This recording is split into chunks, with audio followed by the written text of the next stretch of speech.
Hoje a pregação nossa, o nosso texto, vai tratar exatamente dessa temática aí. Olha, por que a pregação é necessária, mas não é suficiente. Por que a pregação é necessária, mas não é suficiente. Curva a sua cabeça e vamos orar a Deus pedindo graça, pedindo revelação, pedindo transformação a cada um de nós que aqui estamos nessa manhã.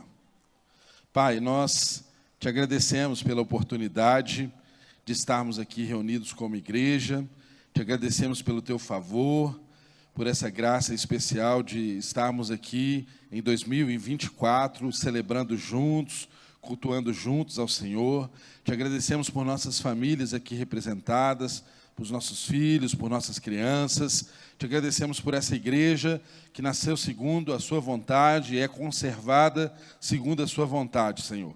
Pedimos que a graça do Senhor permeie aqui no nosso meio, de modo que todo o ensino que fluir aqui, Senhor, nasça primeiro no teu coração e encontre no nosso coração um lugar especial, para que a palavra do Senhor sempre seja o carro-chefe da nossa vida. Em nome de Jesus, abençoe aquele que vai trazer a mensagem. Em nome de Jesus, abençoe também aqueles que ouvirão a mensagem. Que nós possamos sair daqui nessa manhã repletos da tua graça derramada através do Evangelho exposto de forma pública, de forma clara, de forma evidente, poderosa, crendo que o Espírito Santo é quem nos conduz como igreja. Nós te agradecemos por tudo isso, em nome de Jesus. Amém e amém. Irmãos, a temática de hoje, nós vamos seguir um rito um pouco diferente aqui na nossa mensagem. Nós vamos ler o texto bíblico um pouco mais para frente, aqui enquanto expomos o tema de hoje. Então, por que a pregação necessária não é suficiente? A própria afirmação, a própria pergunta que dá título a essa mensagem, ela traz em si, implícita, uma afirmação. O que é que nós estamos afirmando? Nós estamos afirmando exatamente que a pregação, apenas a pregação, não é suficiente para mim e para você. É uma bênção estarmos aqui. É uma bênção estarmos presentes em um culto como esse. Eu confesso aos irmãos que é um dia alegre na minha casa. Nós nos preparamos para vir para o culto, os meninos pedem para estar aqui, graças a Deus, temos maior alegria no nosso coração, e eu sei que você e sua família também compartilham dessa alegria. O dia de estarmos juntos aqui é um dia festivo, é um dia alegre, é um dia que nós nos preparamos e nos alegramos em estarmos juntos em comunhão. É muito importante estarmos na igreja, é muito importante haver sermão expositivo, pregações, e nós participarmos dos cultos, das celebrações da nossa igreja. Houve tempos em que se considerava um membro da igreja as pessoas que, de fato, pelo menos todo domingo, estivesse presente em uma das celebrações. Mas, infelizmente, hoje nós experimentamos tempos em que as pessoas não levam a importância de estar presente nas reuniões como algo fundamental, como algo que estabelece uma cultura, não apenas dentro da igreja, mas dentro da sua casa, dentro da sua família. Lembro bem que o pastor Márcio costumava dizer que, quando ele saía de casa para ir para o culto, ele levava a chave. O que ele dizia com essa expressão? Que você tem que trazer a sua família, não tem que ficar ninguém para trás. Todos vêm. É verdade que se você perguntar para o seu filho se ele prefere vir ao culto ou permanecer em casa jogando videogame, eu sei qual vai ser a resposta dele. Naturalmente, ele vai preferir jogar videogame. Naturalmente, ele vai preferir jogar videogame, mas não é essa a realidade que Deus deseja para você e para a sua casa. Você, quando vier para o culto, traga a chave da sua casa, traga toda a sua família. Mas, apesar da importância da pregação pública, o que nós sustentamos aqui nessa mensagem de hoje é que ela, apesar de ser necessária, ela não é suficiente. O outro ponto importante, pode ir passando.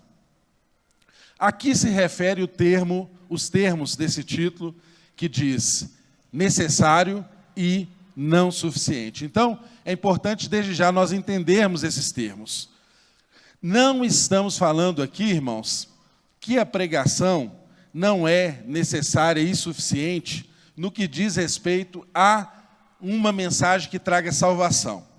Por quê?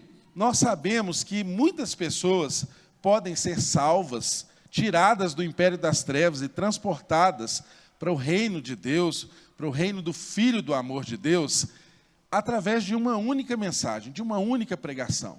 Por isso nós queremos aqui, com esse título, com essa mensagem, não desprezar o valor da pregação e não, de forma alguma, dizer que a pregação não seja um instrumento de salvação. Sim, a pregação é instrumento de salvação. Nós, quando dissemos aqui se refere os termos necessário e os termos não suficiente, nós não estamos falando do aspecto da salvação, mas sim de uma vida cristã abundante. Deus deseja que eu e você tenhamos uma vida cristã abundante. Deus deseja que eu e você, que nossa casa, não apenas sejamos salvos. O propósito não termina apenas com a salvação. Deus quer que sejamos salvos e sejamos santificados, sejamos aperfeiçoados. Deus deseja que nos tornemos discípulos de Cristo Jesus e que sejamos pessoas que façam outros discípulos de Cristo.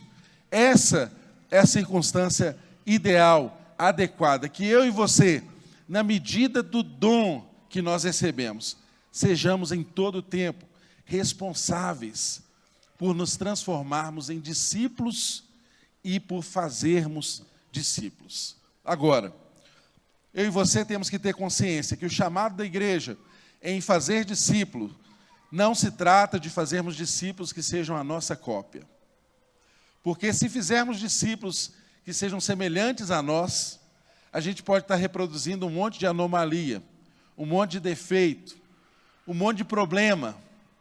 O chamado do discipulado cristão é um chamado a fazermos discípulos semelhantes a Jesus Cristo. Essa é a missão de todos nós aqui na igreja. Essa não é a missão de quem prega, irmãos.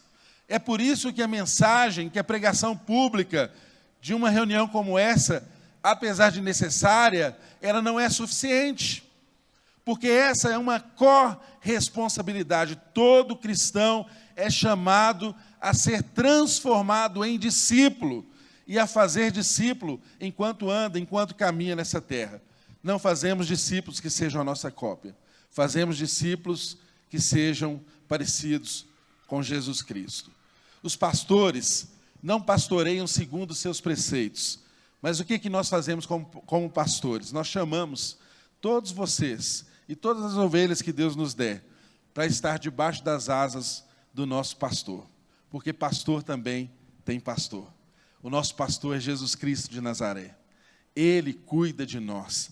Ele cuida de cada um de vocês, Ele cuida de cada um de nós, Ele cuida das nossas casas, das nossas famílias, como igreja do Senhor. Então, é muito importante que eu e você entendamos que na medida que Deus nos deu, nós somos responsáveis pela extensão do Evangelho através dos dons que recebemos e nas circunstâncias que nós estamos envolvidos. Sabe de uma coisa, irmãos? Há muitas pessoas que precisam ser salvas e que nunca o serão aqui dentro de uma reunião como essa. Há muitas pessoas que precisam ser alcançadas e elas estão lá onde você senta para trabalhar. Elas estão lá onde você estuda. Elas não estão aqui. E muito possivelmente nem se sintam tão atraentes a atender a um convite seu para estar aqui numa reunião como essa. Isso quer dizer que isso não seja importante? Absolutamente que não. Mas queremos mais uma vez afirmar a cada um de vocês, a cada um de nós, e pensarmos como igreja nesse que é um dos primeiros cultos desse ano. Precisamos assumir a nossa responsabilidade de não apenas nos contentarmos com a salvação, mas somos chamados para sermos discípulos radicais de Jesus Cristo. E mais do que isso, somos chamados a fazer discípulos à imagem desse mesmo Senhor. Ora, irmãos, se o propósito de Deus fosse apenas nos salvar, seria muito mais óbvio e prático que Ele nos salvasse e nos matasse, não é mesmo? Porque Ele é Deus, Ele pode nos salvar e pode nos arrebatar de uma vez, não é? Salvamento com morte súbita, imagina? Aceita Jesus e vai direto para o céu. Seria muito mais prático, seria muito mais óbvio. Agora, por que Deus te salvou e não te levou? Há um propósito nisso. Eu e você estamos aqui para sermos aperfeiçoados. Eu e você estamos aqui para estendermos a graça de Deus que nos alcançou a outras pessoas. Não dá para ser cristão domingueiro, que vem e faz da sua vida espiritual, da sua devocional, apenas o culto de domingo. Não é sustentável isso, irmãos. Percebam, enxerguem todo o esforço que nós fazemos como igreja, para que você esteja no pequeno grupo. Percebam todo o esforço que nós fazemos como igreja, tal como agora, iniciando uma leitura bíblica anual. Os irmãos estão lá se esmerando em ler a Bíblia, em conhecer os preceitos de Deus, em aplicá-los à vida. Por quê, irmãos? Porque o chamado não é apenas para sermos salvos. O chamado é para sermos sal da terra, luz do mundo. E nós não salgamos a terra, nós não iluminamos, se não formos transformados em discípulos de Jesus Cristo. Se não formos semelhantes a Ele. E se não levarmos outras pessoas a conhecê-lo através do nosso testemunho, da fé que não apenas professamos, mas que vivemos. É isso que diz respeito às circunstâncias desse sermão ser necessário, mas não ser suficiente. Pode passar. Sermãos são necessários, mas não são tudo o que é necessário. O título, pode até parecer meio paradoxal, pode parecer até uma heresia, não é? Será que com essa afirmação nós estamos desvalorizando o que sejam as pregações públicas, tal como essa que você está aqui? Claro que não, irmãos, de modo algum. A pregação do Evangelho, a pregação pública, a exposição do Evangelho aqui na igreja, nessas celebrações como essa que você participa, ela é fundamental. E nós vamos ver por que elas são necessárias, para depois falarmos por que elas são insuficientes. Por que a pregação é necessária? Eu separei alguns pontos ali que eu entendo que sejam fundantes para nós compreendermos o Evangelho e a forma integral como Deus quer que a gente viva a vida cristã. Primeiro, por que a pregação ela é necessária? A pregação de exposição bíblica, poderosa, fiel, elas são vitais à edificação e crescimento da igreja. Irmãos, igreja não cresce se do púlpito nós não tivermos mensagens fortes, mensagens fiéis ao texto bíblico, mensagens fundantes. Nós estamos aqui lançando fundamentos. Por isso é que nós entendemos que a pregação forte é base, é alicerce, sobre o qual tudo que nós construímos como ministério da palavra em uma igreja local vai ser a referência, vai ser a pauta, vai ser a agenda. A pregação do culto, a pregação pública expositiva, ela é fundante, ela é estrutural, ela é vital. Todos nós precisamos compreender a importância de estarmos presentes, a importância da nossa agenda ser definida em estar aqui. Irmãos, a gente fica muito entristecido quando percebemos que alguns irmãos atendem ao apelo nosso como igreja, de você participar de uma celebração, de você participar de um pequeno grupo, do nosso GC, Grupo de Crescimento, e participar de um ministério. Essa tríade, entendemos que gera um equilíbrio na sua vivência dentro da nossa igreja, dentro da nossa comunidade. Entendemos dessa forma. Mas nós ficamos entristecidos, irmãos, quando nós percebemos que alguns irmãos se candidatam a servir, mas eles só permanecem e só vêm à igreja no dia em que estão servindo. Não tem sentido nenhum isso, irmãos. Exatamente porque o que nós queremos aqui é um ritmo equilibrado. A gente quer que você sirva um dia, mas que você seja ministrado nos outros.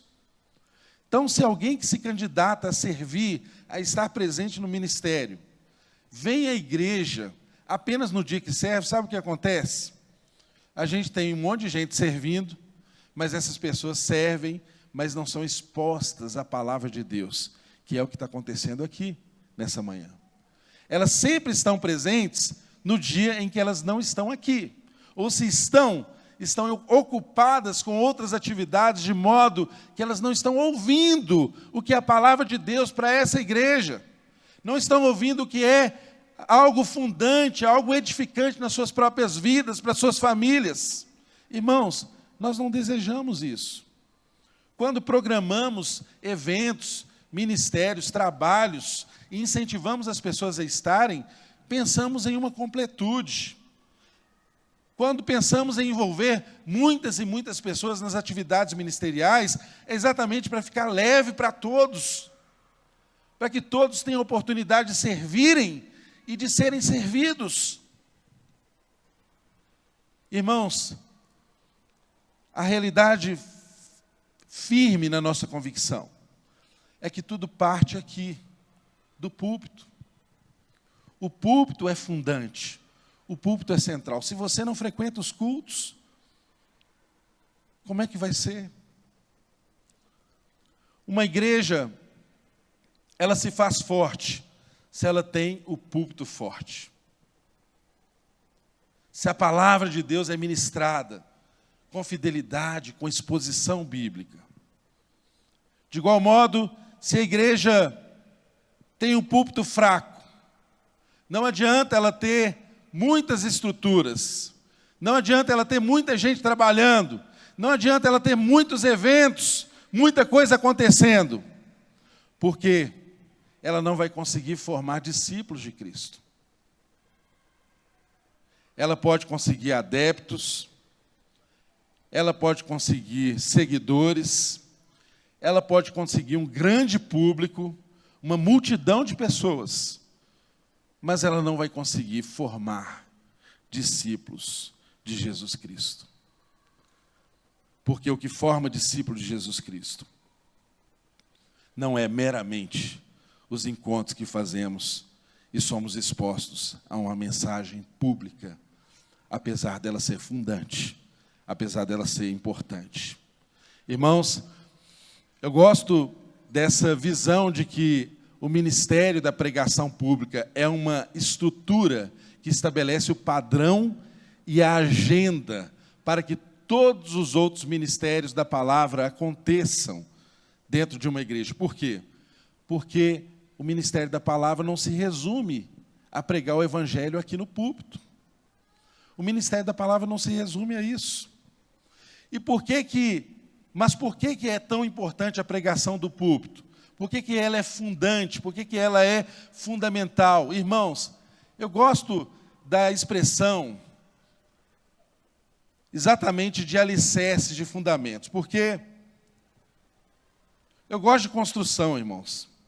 Eu gosto de um saco de cimento, tijolo. Tem mais alguém que se identifica comigo aqui? Eu gosto de construir, ó. Tem uns irmãos que gostam também.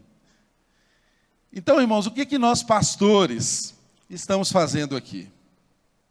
Quem sobe nesse púlpito, pastores, mestres, líderes que sobem nesse púlpito para trazer uma palavra para a sua vida, o que nós estamos fazendo, irmãos?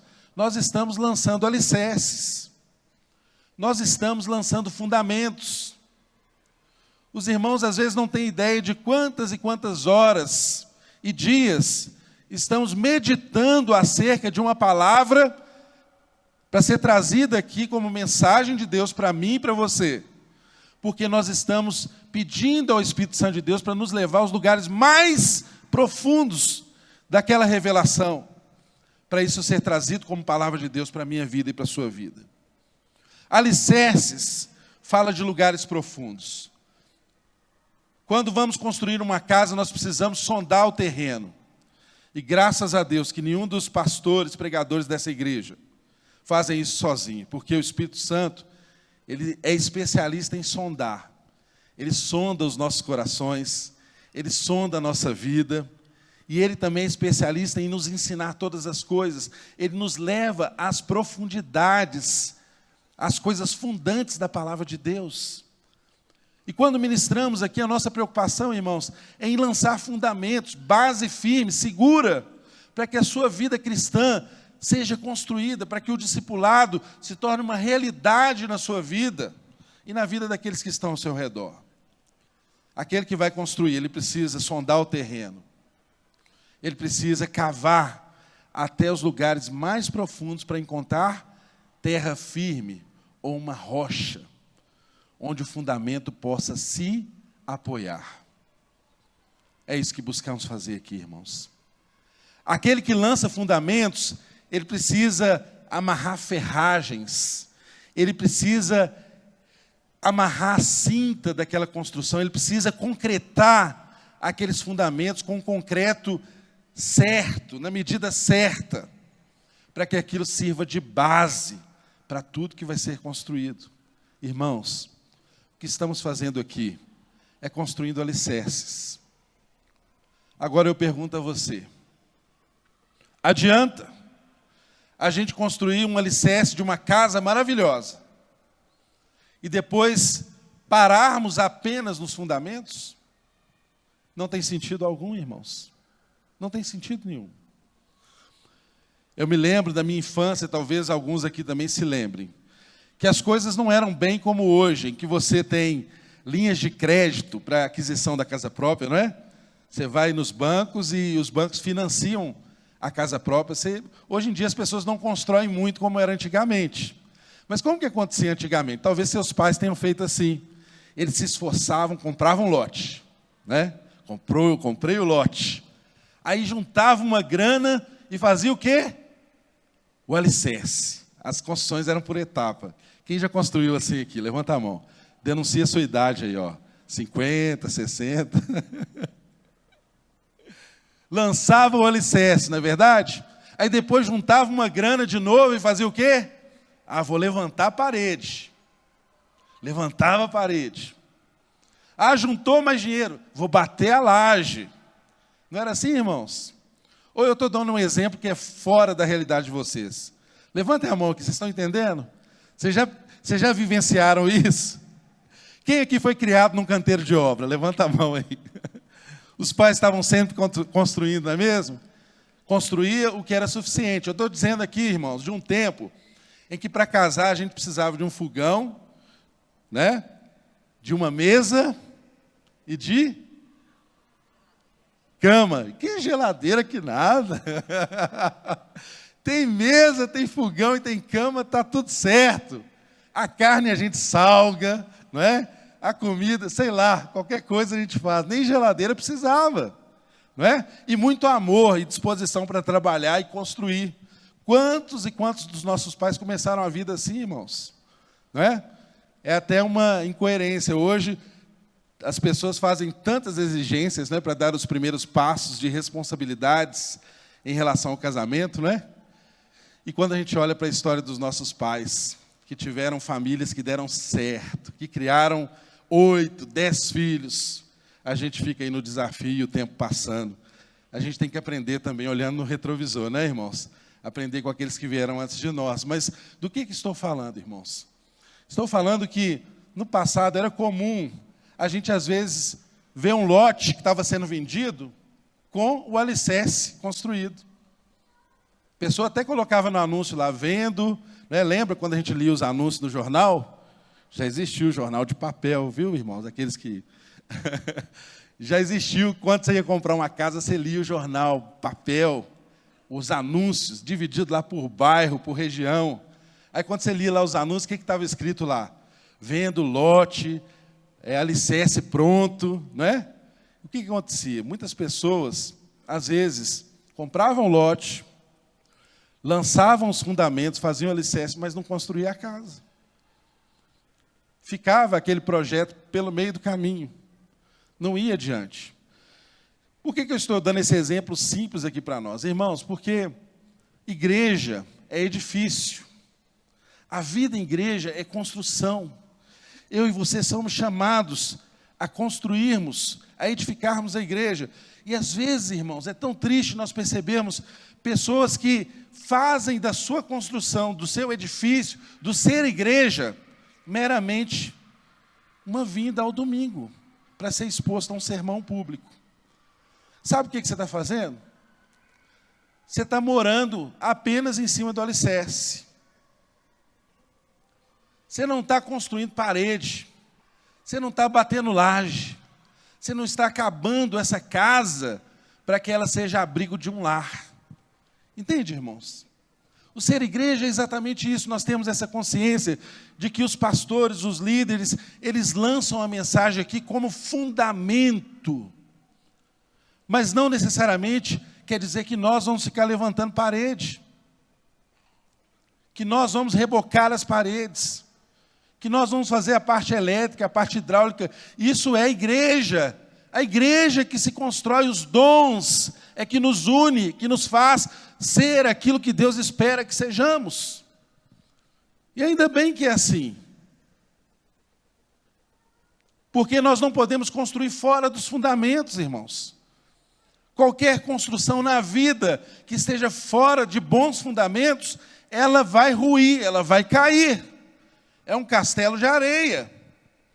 Por isso, a nossa preocupação como igreja é que aqui o púlpito seja uma fonte que te leve aos lugares firmes, à rocha que é Jesus. Que você tenha firme fundamento, mas que você, como igreja, se comprometa a edificar.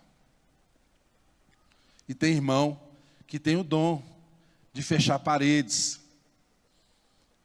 Tem irmãos que têm o dom de levar a energia elétrica, né? Esse irmão é aquele irmão que dá força, né? Ele faz todas as conexões, ele coloca as tomadas nos lugares certos. Algumas precisam ser ligadas 110, mas tem irmão que é ligado no 220, né? Então, aquele irmão que distribui energia, ele sabe exatamente o tipo de tomada que precisa em cada lugar do ser igreja. E ele conecta as pessoas nos seus lugares ideais. Porque se você pega um 110 e conecta ele no 220, o que acontece? Esse irmão queima, e ele queima e vai embora. O ser igreja diz respeito a isso, irmãos. Não são os pastores apenas que fazem isso. Eles são parte disso. Não é apenas a pregação do domingo que gera essa conexão. É parte fundante disso, mas não é o todo. Há irmãos que são especialistas em fazer a parte hidráulica, né? Eles levam água para casa. E é tão interessante que onde chega água limpa, tem que sair água suja, não é mesmo? Já pensou?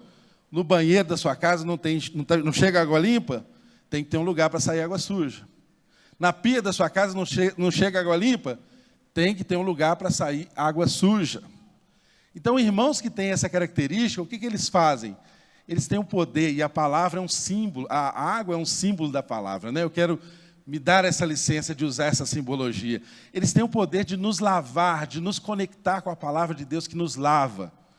E eles têm o poder também de, ao se encontrarem com aquilo que é a natureza humana, eles não ficarem desanimados com tanta sujeira que sai da vida das pessoas. Por isso eles lavam, eles levam água e deixam à disposição ali esgoto para tudo que é sujo ir embora. Esse tipo de irmão, ele não fica pegando o pecado dos outros irmãos e levando para os lugares públicos. Porque na nossa casa, a privada não fica na sala. Uma confissão de pecado que a gente ouve de um irmão, ele está abrindo o coração, abrindo a vida dele, não é para isso se tornar fofoca no nosso meio. Não é para isso se tornar um estigma na vida do irmão, é para você edificá-lo. Você leva água limpa e não se desanima com toda a sujeira que vai embora, porque igreja é lugar da gente se lavar. Todos os dias a gente está se lavando. E limpo é aquele que se lava todos os dias. Todos os dias eu e você somos convidados a isso. Eu acho tão linda essa expressão de casa, de edificação. Porque na igreja também a gente tem aqueles que são como argamassa, não é? Você olha uma casa, você vê um piso bonito, um acabamento lindo, mas o que torna possível aquele piso estar ali? É porque debaixo dele ninguém vê, mas tem uma argamassa que conecta uma coisa com a outra. Já perceberam que na igreja nós temos irmãos que fazem tão bem isso? Eles conectam umas pessoas às outras, não é? Tem irmão que atrai as pessoas, que é gostoso estar perto. Eles sabem fazer pontes. Eles pegam um irmão e levam a outro. Eles grudam as pessoas, levam para a célula, levam para o ministério. Irmãos que são indispensáveis para o ser igreja, porque eles estão sempre disponíveis para agregar, para integrar as pessoas.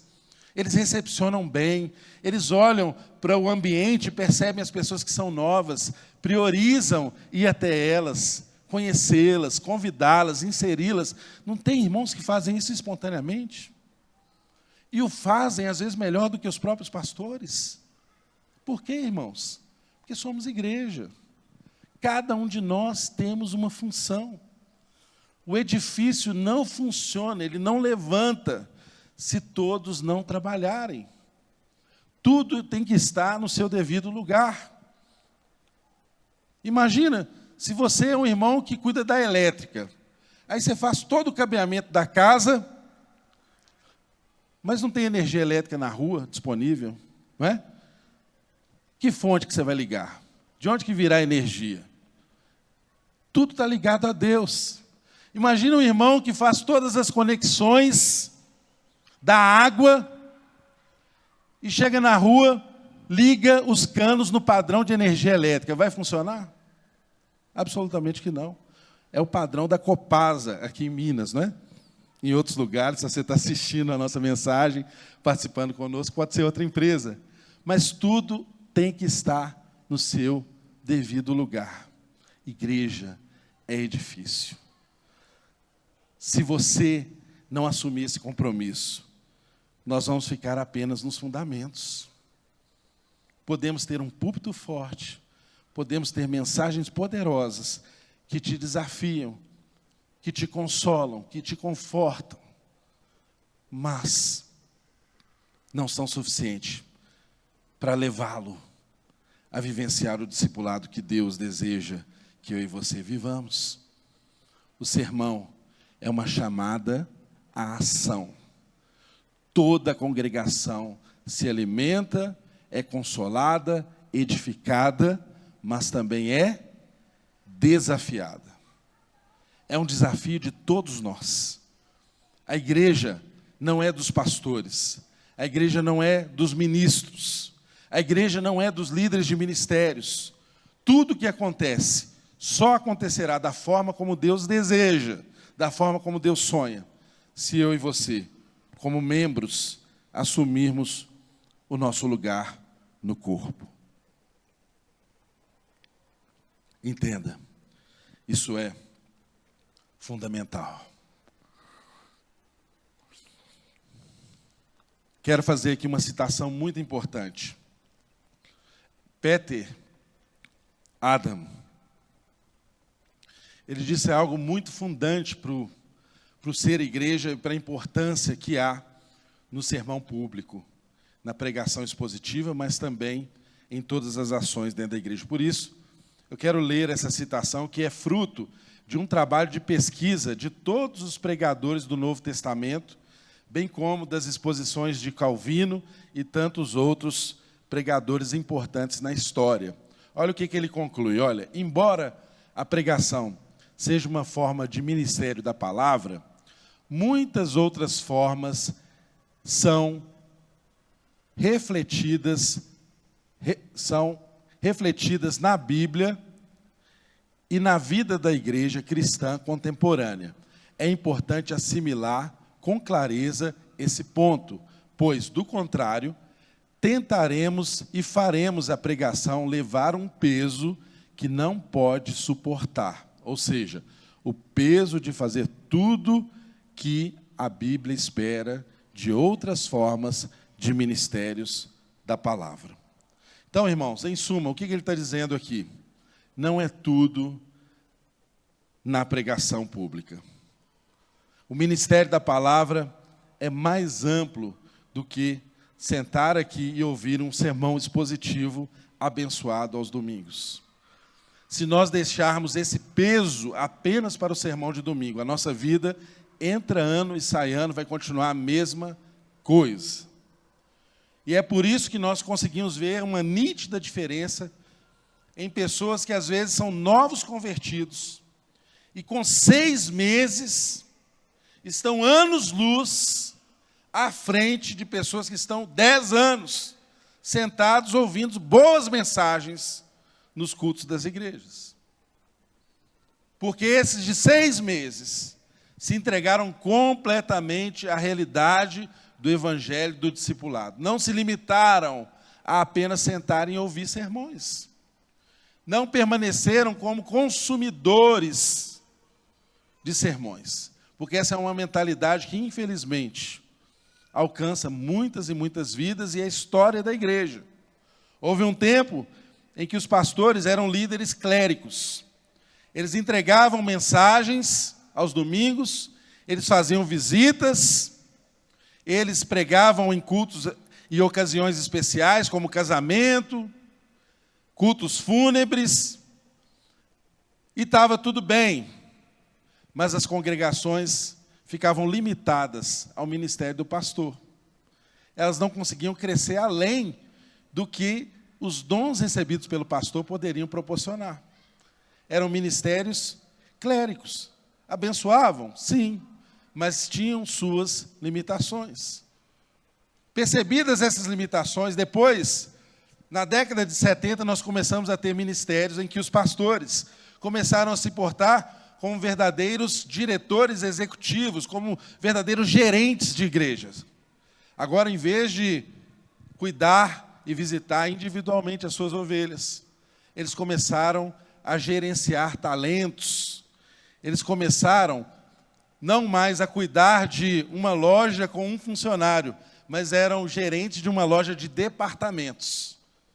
E aí começaram a se empregar e a se dedicar a várias estratégias que tornaram os cultos que antes poderiam ser desinteressantes, em cultos que focavam apenas em ser atraentes para as pessoas, em espetáculos, em preocupação de atrair o público, mas ficou a desejar o aspecto do cuidado.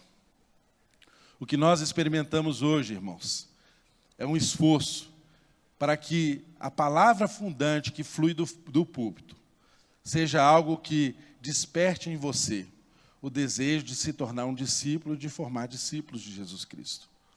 Porque é humanamente impossível um pastor cuidar de uma igreja da forma como a nossa é.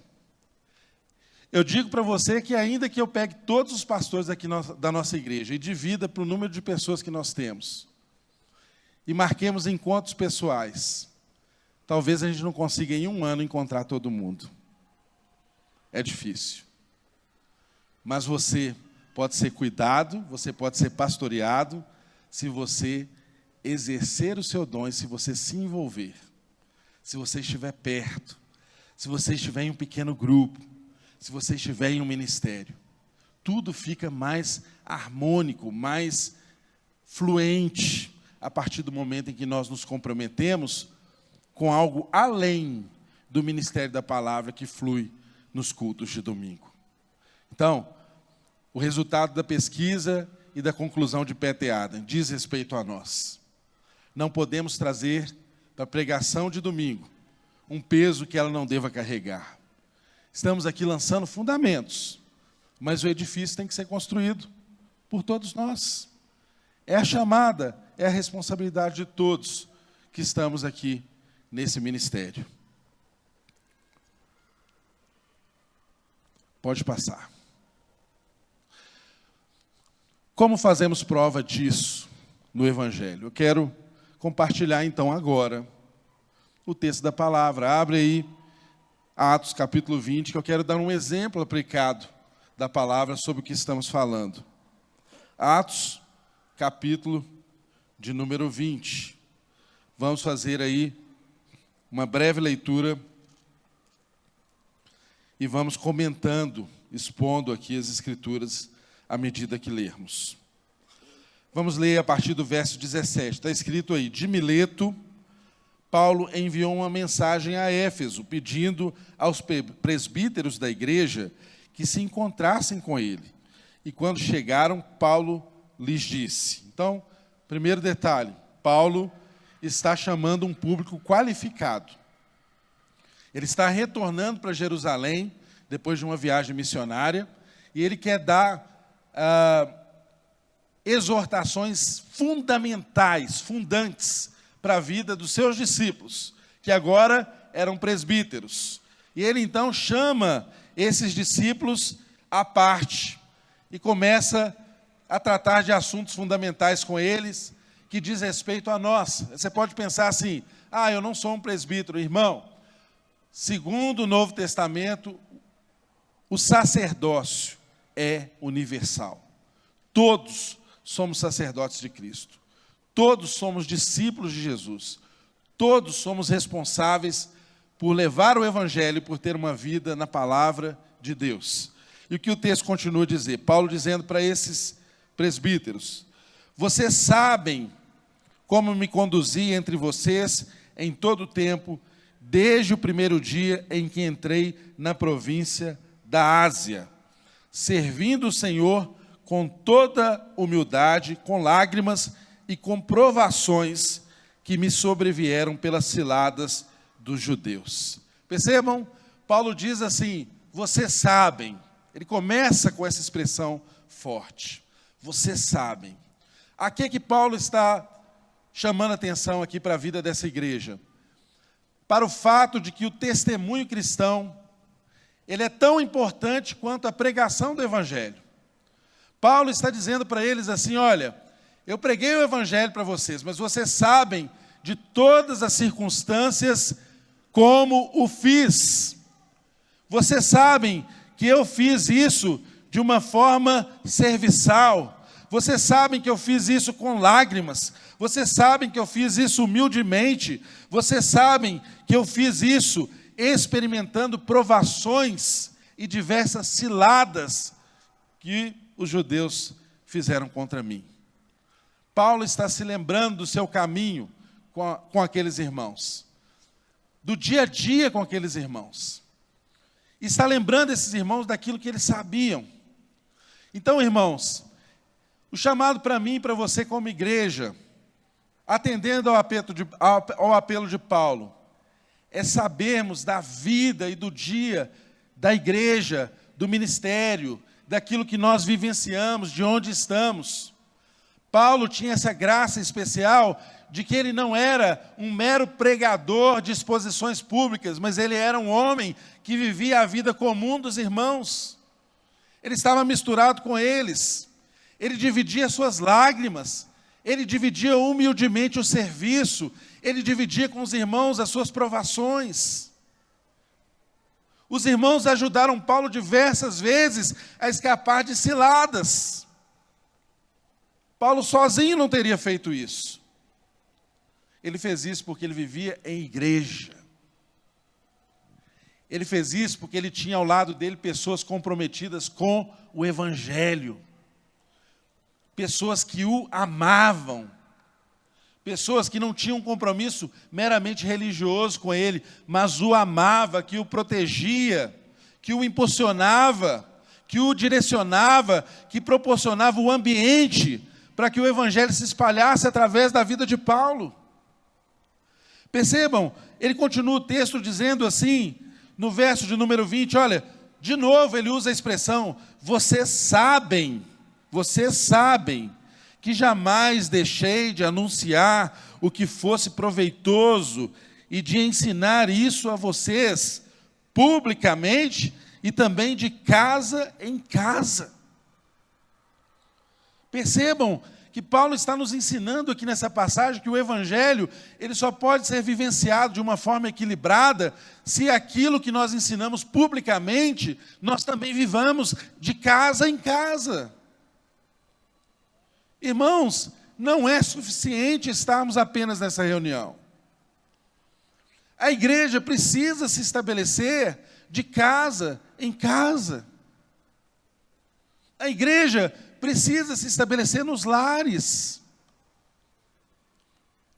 Nós precisamos nos comprometer não apenas com as exposições públicas, mas com as reuniões pequenas, em volta da mesa, onde não há uma banda boa tocando, onde não há um telão que expõe a palavra para a gente ler confortavelmente, onde às vezes as crianças nos desafiam em termos atividades para elas e tempo de qualidade para meditarmos e compartilharmos a palavra e termos comunhão. Paulo está falando disso. Vocês sabem que eu anunciava publicamente, mas eu também o fazia de forma pessoal, mas eu também o fazia de casa em casa. Ah, irmãos, como é importante que nesse ano haja uma virada na sua vida. Como é importante que nesse ano, se você ainda não faz parte de um pequeno grupo, de um grupo de crescimento, que é um grupo que se reúne todas as semanas, alguns são quinzenais, mas a maioria reúne-se semanalmente para estudar a palavra de Deus, para compartilhar vida. Irmãos, há aqui nesse culto uma limitação clara. Nós, como pregadores, tratamos das coisas de uma forma genérica. Mas numa célula, num grupo pequeno, no GC, aquilo que nós expomos aqui das Escrituras podem ser tratados em forma de testemunho, de compartilhamento de vida, de fortalecimento de uns com os outros na palavra, com o testemunho cristão. Irmãos, o testemunho é fundamental para a edificação da igreja. Se permita envolver-se com pequenos grupos. Seja intencional com isso. Seja parte. Busque se preparar para se tornar um líder. Se você é alguém chamado a ensinar a palavra. Ofereça a sua casa para receber irmãos. Às vezes, irmãos, nós temos dificuldades, porque chegam famílias novas na igreja, nós precisamos inseri-los. E nada melhor do que um pequeno grupo para a gente inserir as pessoas. E às vezes a gente não tem casa para mandar as pessoas. Pense. A sua casa pode ser uma agência do reino. E Deus vai te abençoar grandemente por isso. Não é que você esteja fazendo uma barganha com Deus, mas eu tenho a certeza e a firme convicção, se eu chamasse alguém aqui que tem uma célula, que tem um GC em casa, ele poderia colecionar grandes e grandes testemunhos do fato de receber a igreja do Senhor na sua casa. Como isso é abençoador, como isso é transformador para a sua casa, para a sua família, para o seu lar. Pense nessa esfera do Evangelho, que se apresenta de forma pública, mas que alcança pessoa a pessoa, casa por casa. Paulo diz de casa em casa. E o versículo 21, ele diz assim: testemunhando tanto a judeus como a gregos, o arrependimento para com Deus e a fé em nosso Senhor Jesus Cristo. Irmãos, testemunhando a judeus e a gregos. Como é que a gente contextualiza essa expressão, esse versículo hoje? Testemunhar judeus hoje seria você testemunhar apenas aqui, nas quatro paredes, no âmbito da igreja, onde você tem os seus irmãos que pensam como você, que são igreja com você. Só que nós temos uma dificuldade, uma limitação muito clara, porque o evangelho é para todos. Ele tem que chegar até o grego, ele tem que chegar aos confins da terra. Irmãos, há uma limitação clara desse ambiente, desse culto, dessa expressão do ser igreja em alcançar aqueles que precisam ser alcançados. Os gregos são os de fora, mas que são alcançados pela aliança do Evangelho. Todos nós aqui, um dia, irmãos, éramos forasteiros, éramos gregos, éramos gentios, mas a graça do Evangelho nos alcançou. Eu não sei como você conta a sua história, eu não sei qual é o seu testemunho, mas alguém te apresentou essa verdade e ela te alcançou. Veja que Paulo está dizendo que ele testemunhava não apenas a judeus, ele testemunhava a gregos. E sabe onde a gente testemunha a gregos? Lá fora. Porque gregos não acham nem um pouco interessante o tipo de reunião que nós estamos aqui. Gregos, às vezes, recebem um convite para ir na sua casa porque ele é seu amigo. Mas ele não vem à sua igreja num culto de domingo. Às vezes, os nossos rituais, a nossa forma de ser igreja é uma limitação para essas pessoas. Mas elas não podem ser limitadas, elas precisam ser alcançadas. Percebam a importância da igreja estar nas casas. Na sua casa você convida a pessoa para uma reunião. Ela vai. Ali ela vê um grupo de irmãos que oram, que louvam a Deus, que compartilham vida. Irmão, está na essência do ser humano querer ser parte, querer pertencer. Está na essência do ser humano, seja ele grego ou judeu, se sentir pertencente a um grupo.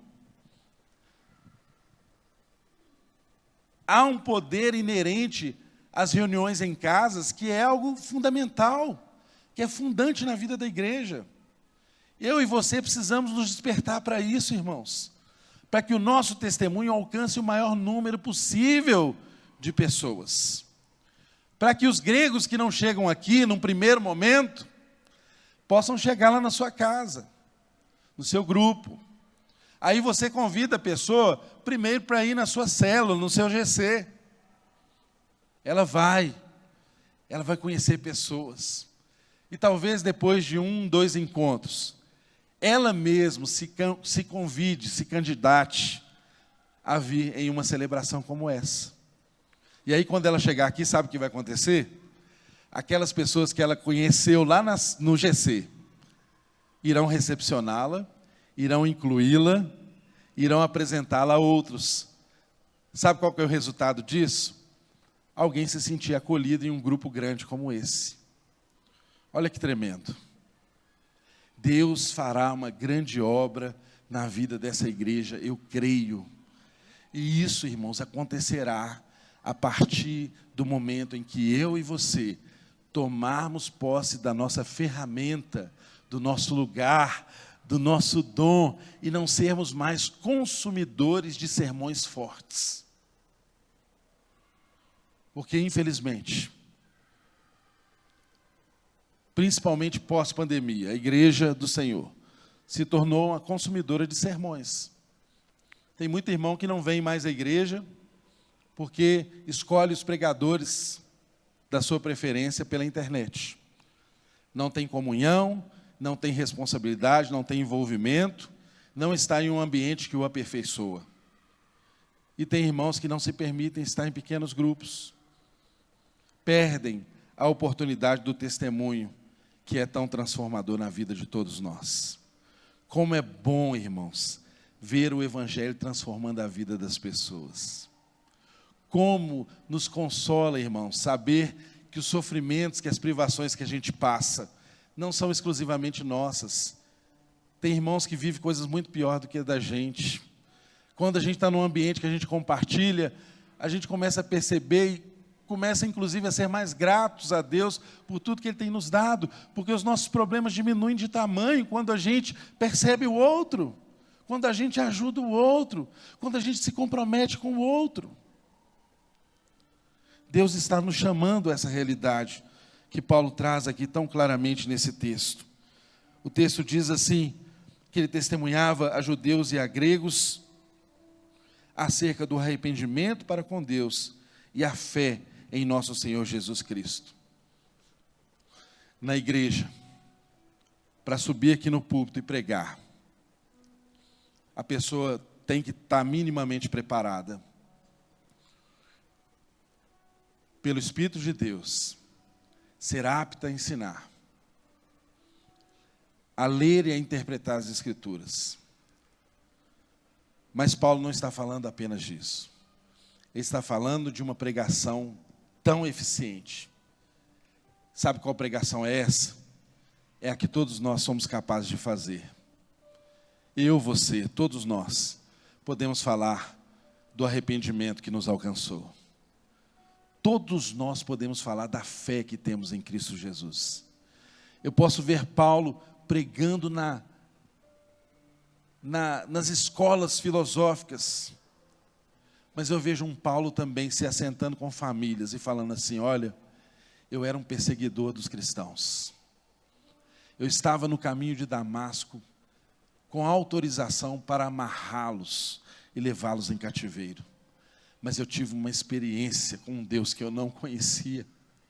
Ele apareceu para mim no meio do caminho e transformou minha vida. Irmãos, isso é poderoso. Quando você fala do que Deus fez na sua vida, da obra que produziu um arrependimento no seu coração, de quem você era e de quem você se tornou a partir do Evangelho, irmãos. Isso salva pessoas, isso gera identificações, isso alcança o coração, isso é palavra de salvação, isso fala da sua fé, isso fala do seu arrependimento, isso mostra quem é o seu Deus na vida prática e diária das pessoas. Não despreze o seu chamado a evangelizar. E você evangeliza de uma forma bem simples. Conte para todo mundo o que Deus fez na sua vida. Fale quem você era. Diga quem você se tornou e quem fez essa obra em você. Esse é o maior sermão que toda a humanidade precisa conhecer, irmãos. E ele não precisa fluir necessariamente de um púlpito aos domingos na igreja. Isso acontece lá onde você trabalha. Isso acontece na sua casa. Isso acontece onde você estuda. Isso acontece onde você se relaciona com as pessoas, porque evangelho não é um conjunto de doutrinas. Evangelho é uma relação com Deus vivo. As pessoas precisam ver vida na nossa vida, irmãos. As pessoas precisam ver que nós somos afetados por essa verdade que nós pregamos. Testemunhe da fé. Fale do seu Deus. Que o Espírito Santo enche o seu coração com autoridade, com intrepidez, para falar da palavra dele e da sua fé, mas com vivacidade, com testemunho, irmãos.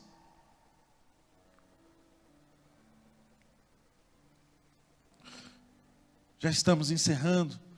Os irmãos podem me dar mais 5 minutos? Amém?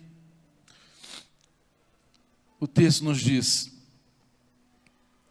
Paulo dizendo para eles assim, isso é muito importante, irmãos,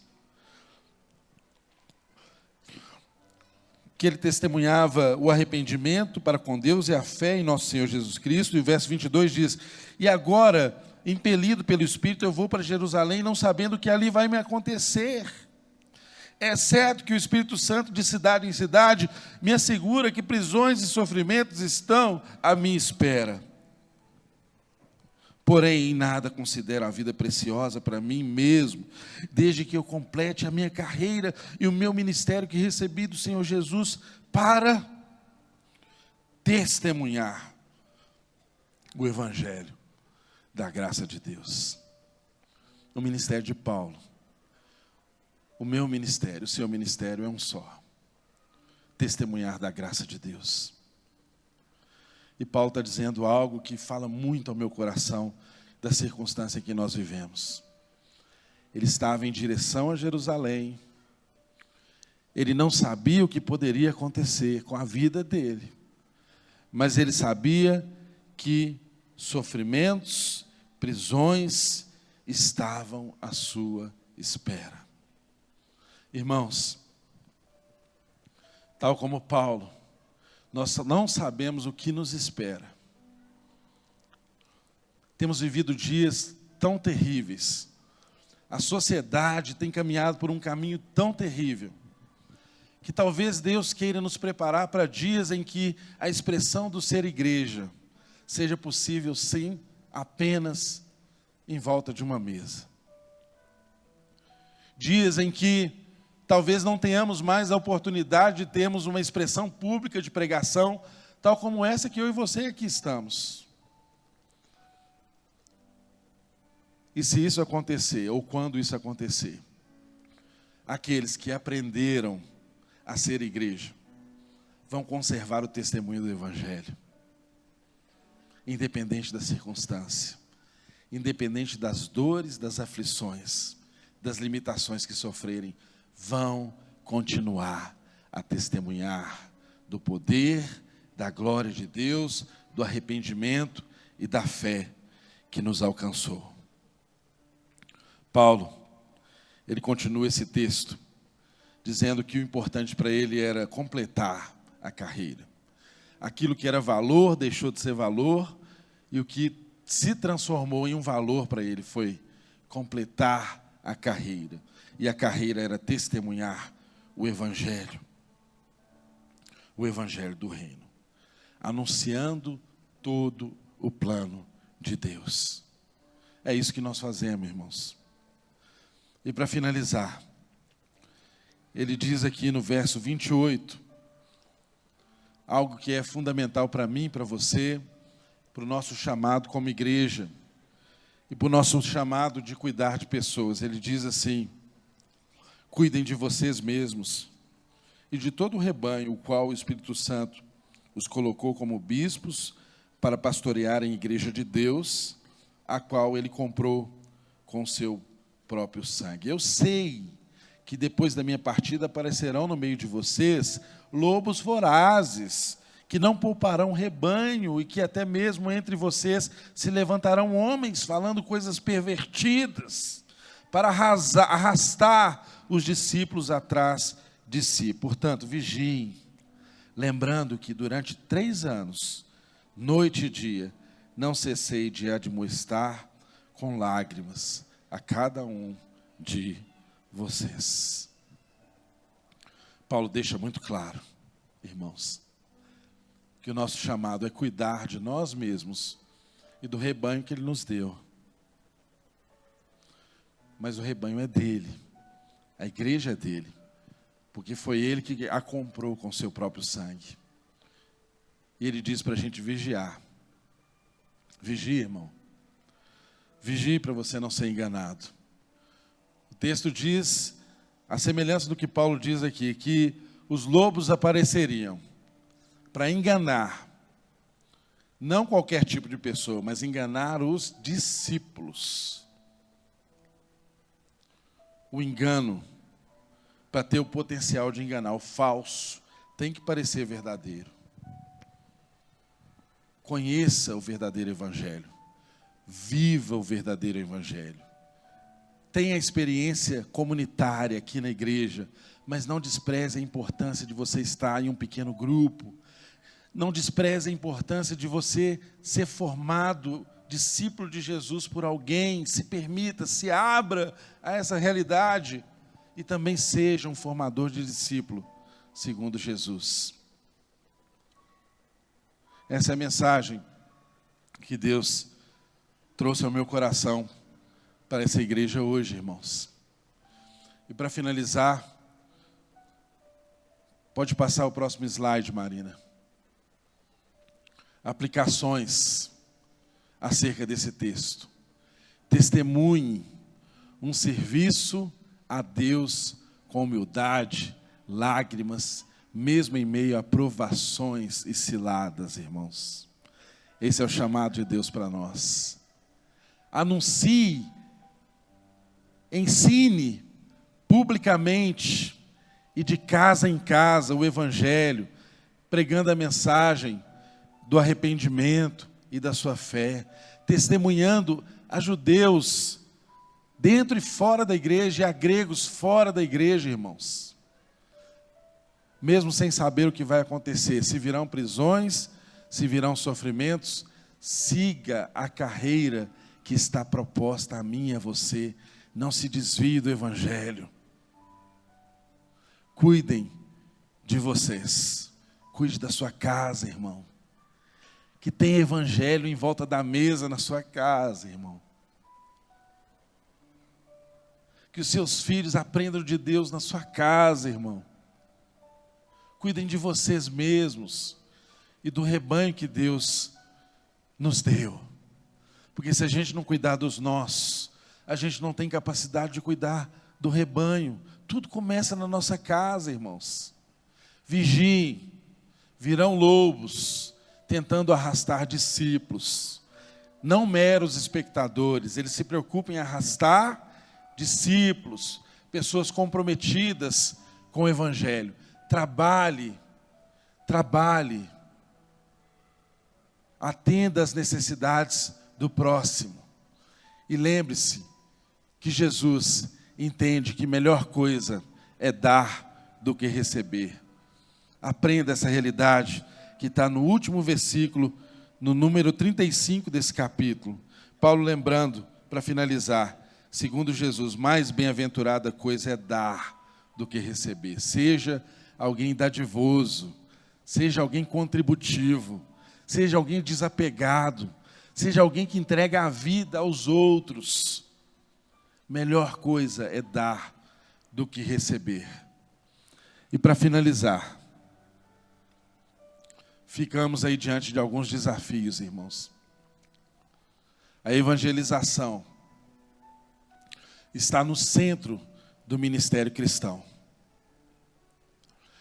Não é só lidar com crises, problemas imediatos que acontecem no nosso meio, mas é fundamentalmente preparar almas para a morte. O evangelista tem que pensar nessa urgência.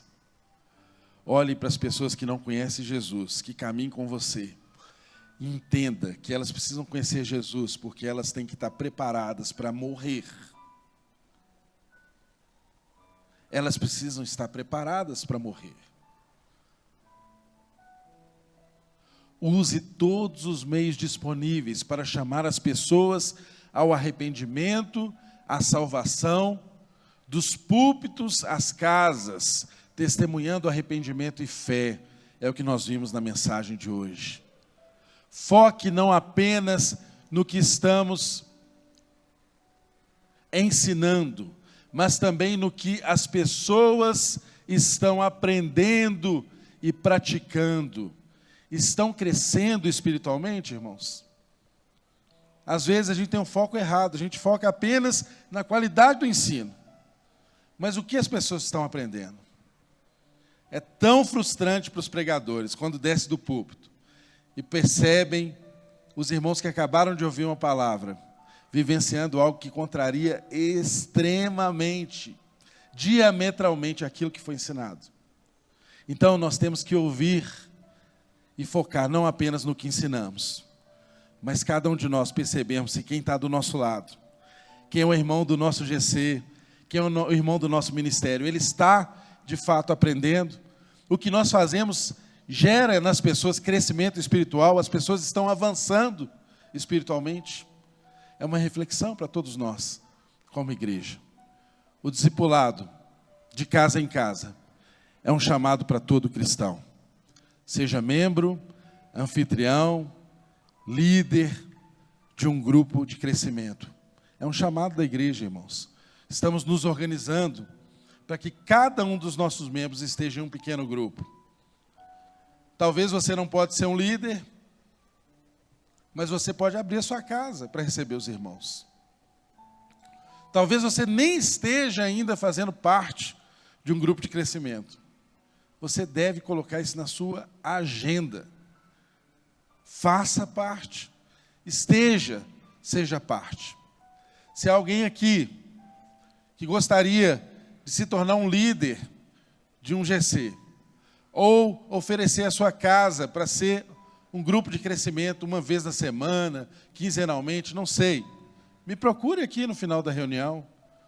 Eu quero criar meios juntos com essa igreja disso acontecer e ser uma realidade na nossa vida. E por último, tal como Paulo. Quem sabe estamos em um treinamento para os tempos que virão e não sabemos de fato o que vai acontecer.